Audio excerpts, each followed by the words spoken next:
Hey everyone, welcome back to the channel. Today, I'm going to show you a simple way to reset your Bosch refrigerator, especially if it's not cooling properly or showing an error code.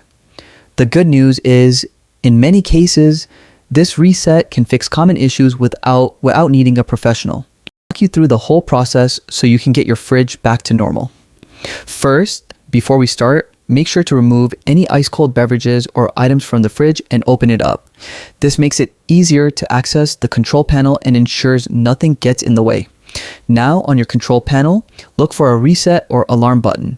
Depending on your model, this is usually located on the door or inside the fridge. Pressing this button will clear any alerts or error codes, which is often all you need to get things working again. While you're here, it's a good idea to check your temperature settings and make sure they match the manufacturer's recommended levels. You can find these guidelines in the fridge's user booklet. If the issue persists, it's time to do a hard reset. For this, completely unplug the refrigerator from the wall outlet.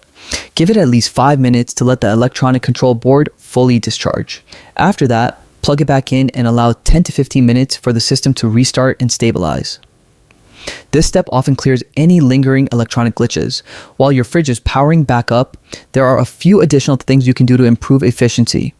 Check the condenser coils, which are usually located at the back or underneath the fridge. Cleaning these coils can make a big difference in cooling performance.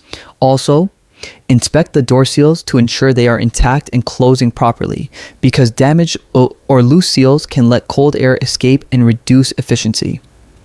Finally, if the problem still continues after the reset and cleaning, it's best to consult your user manual or contact Bosch customer service directly for further assistance.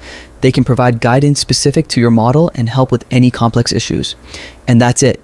You can reset your Bosch refrigerator and often resolve common issues on your own.